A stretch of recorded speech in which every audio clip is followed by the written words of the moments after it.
નમસ્કાર દર્શક મિત્રો, તહેલકા ન્યૂઝમાં હું મેઘા અગ્રવાલ આપનું હાર્દિક સ્વાગત કરું છું। આપ જોઈ રહ્યા છો તહેલકા ન્યૂઝ અને જોઈએ આજના વિગતવાર સમાચાર। ભરૂચ નર્મદા નદીના કાંઠે પિતરાઈ ભાઈ બહેન નદી કાંઠે ફોટો ક્લિક કરાવવા જતા પગ લપસી જવાના કારણે ડૂબતી બહેનને બચાવવા પડેલો પિતરાઈ ભાઈ નદીના વહેણમાં લાપતા બન્યા બાદ 48 કલાકે ઘટના સ્થળેથી જ મૃતક અવસ્થામાં મળી આવતા પોલીસે કાર્યવાહી કરી છે।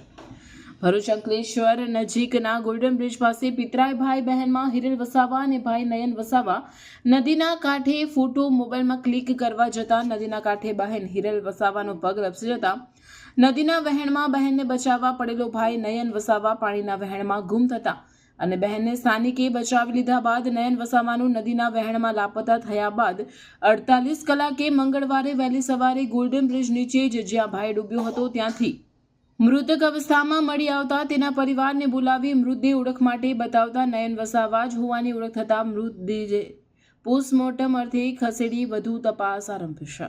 રિપોર્ટર રવિ સૈયદ, ભરૂચ।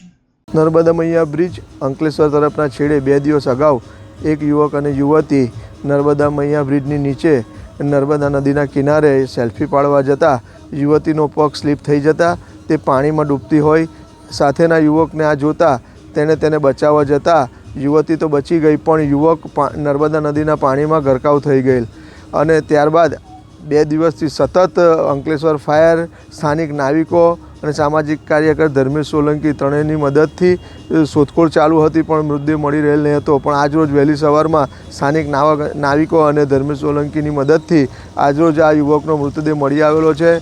તેના પરિવારજનો તેમજ અંકલેશ્વર બી ડિવિઝન પોલીસ સ્ટેશનને જાણ કરવામાં આવેલ છે। મૃતદેહને પીએમ અર્થે આરોગ્ય કેન્દ્ર ગળખોલ ખાતે ખસેડવામાં આવેલ છે।